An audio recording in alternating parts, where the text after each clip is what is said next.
আসসালামু আলাইকুম। ঘি বানানোর জন্য দুধ থেকে মেশিন দিয়ে যে ক্রিমটা আমরা আলাদা করি, ওই ক্রিম আলাদা করার পরে বাকি দুধ আমরা কি করি এটা নিয়ে আপনাদের অনেক জানার ইচ্ছা। তো আলহামদুলিল্লাহ আজকের ভিডিওতে পরিপূর্ণভাবে আমরা দেখিয়ে দিব যে দুধ থেকে ক্রিমটা আলাদা করার পর বাকি যে দুধটা অবশিষ্ট থাকে সেই দুধ দিয়ে আমরা কি তৈরি করি বা কি বানাই। প্রথমে এই জিনিসটা দেখানোর জন্য আমাদের যে কাজটা করতে হবে সেটা হচ্ছে যে আমাদেরকে আগে দুধ থেকে ক্রিমটা আলাদা করতে হবে। এজন্য আমরা মেশিনটাকে নিয়ে এসেছি বাইরে, অর্থাৎ আমাদের খামারের মধ্যে। প্রথমে আমরা মেশিনটাকে সুন্দর করে পরিষ্কার করে ধুয়ে তারপর এটার মধ্যে আমরা দুধ দেওয়ার জন্য প্রস্তুত করব। মেশিন চালানোর এই বিষয়গুলি আগের একটা ভিডিওতে আমরা আপনাদেরকে দেখিয়ে দিয়েছি যে মেশিনটাকে আমরা কিভাবে চালাই বা এটা থেকে কিভাবে দুধ থেকে ক্রিমটা আলাদা করা হয়। কাজটা আমাদেরকে শেষ করতে হবে। 30 লিটার দুধ যদি আমরা মেশিনে দেই তার থেকে আমরা 3 লিটারের মতো অর্থাৎ 3 কেজির মতো আমরা ক্রিম পেতে পারি। এটা মোটামুটি আমরা বুঝতে পেরেছি এতদিন পর্যন্ত এটা চালিয়ে, অর্থাৎ প্রতি 10 লিটারে 1 কেজি পরিমাণে ক্রিম পাওয়া যায় আলহামদুলিল্লাহ। দুধ থেকে ক্রিমটাকে আলাদা করার পর যে দুধটা বের হয় ওটা একেবারে ধবধবে সাদা থাকে এবং ওই দুধের মধ্যে কোনো ফ্যাটি থাকে না। এই দুধটা দিয়ে আপনি সবকিছুই তৈরি করতে পারবেন। তার মধ্যে অন্যতম হচ্ছে ছানা। আমরা ছানাই বানাবো, এটাই আপনাদেরকে আমরা দেখাবো ইনশাআল্লাহ। এজন্যই মূলত আমরা দুধটাকে আলাদা করে নিচ্ছিলাম, অর্থাৎ ক্রিমটাকে বের করে দুধটা যা যা প্রয়োজন সেগুলি আমরা নিয়ে নিয়েছি। ছানা বানানো একেবারে সহজ একটা কাজ। দুধটাকে আমরা সুন্দর করে দিয়ে দিচ্ছিলাম হচ্ছে আমাদের বড় কড়াইটার মধ্যে।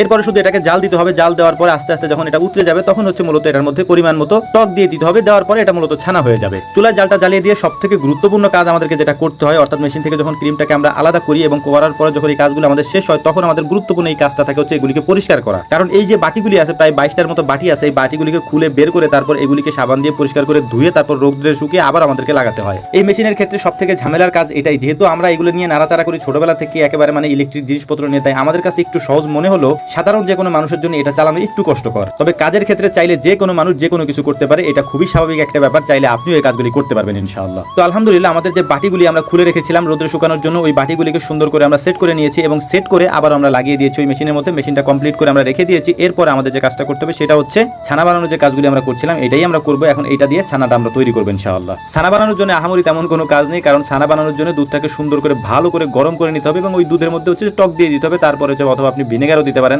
এটা দেওয়ার পরে সুন্দর করে দেখবেন যে দুধটা জমে গিয়েছে এবং ওই জমা দুধটাই মূলত হচ্ছে ছানা। ছাগলের বাচ্চাটার জন্য একটু দুধ আমরা উঠিয়ে রাখছি। আমাদের ছোট্ট একটা ছাগলের বাচ্চা আছে, ওটার জন্য দুধ আমাদেরকে রাখতে হয়। আমাদের মনে ছিল না, যে কারণে রাখি নাই। এই জন্য ছাগলের জন্য আলাদা করে দুধটা উঠিয়ে রাখছিলাম একটা মগে করে। ছানা বানানোর সময় ছানার মধ্যে যদি হালকা একটু ময়দা দেওয়া যায় তাহলে ছানাটা নরম হয়, এটা দাঁতের সাথে লেগে থাকে না প্রথম প্রথম যদি আপনি মুখে দেন। তো যাই হোক আলহামদুলিল্লাহ দেখতে দেখতে আমাদের ছানা বানানোর কাজটা প্রায় শেষের দিকে, কারণ এটার মধ্যে যখনই আমরা হচ্ছে যে টকটা দিয়ে দিয়েছি, টক দেওয়ার সাথে সাথে এটা জমে যায়। কারণ দুধ যেহেতু টক পেলেই জমে যায়, আর ছানা বানানোর জন্য এটাই হচ্ছে একটা আদর্শ নিয়ম। এটা হয়ে যাওয়ার পর আমরা একটা পাতিলে সুন্দর করে এটাকে ঢেলে নিচ্ছিলাম এবং এই পাতিলটাকে আমরা পুকুরে নিয়ে যাবো। পুকুরে নিয়ে এটাকে ঘোরাবো। ঘোরানোর কারণটাও আমি আপনাদেরকে বলে দিচ্ছি। যদি এভাবে সুন্দর করে পাতিলটাকে ছানা সহ ঘোরানো হয় তাহলে এর মধ্যে থাকা দুধ থেকে সমস্ত ছানাটা বের হয়ে আসে খুব সুন্দরভাবে। পানিতে পাতিল সহ ঘোরানোর পরে যখন পাতিলটা ঠান্ডা হয়ে যায় তখন আমরা ছানাটাকে আলাদা করে সুন্দর করে বেঁধে ঝুলিয়ে রাখি বেশ কিছুক্ষণ পর্যন্ত। একটা বিষয় আজকেও আপনাদেরকে বলে দিচ্ছি, সেটা হচ্ছে যে আমাদের কাছ থেকে যারা ঘি অর্ডার করতে চান বা মশলা অর্ডার করতে চান, কমেন্ট বক্সে আমাদের নাম্বার দেওয়া আছে, ওই নাম্বারে ফোন করে আপনি ইনশাআল্লাহ সেটা করতে পারবেন। তো যাই হোক আমাদের জন্য দোয়া করবেন। আসসালামু আলাইকুম।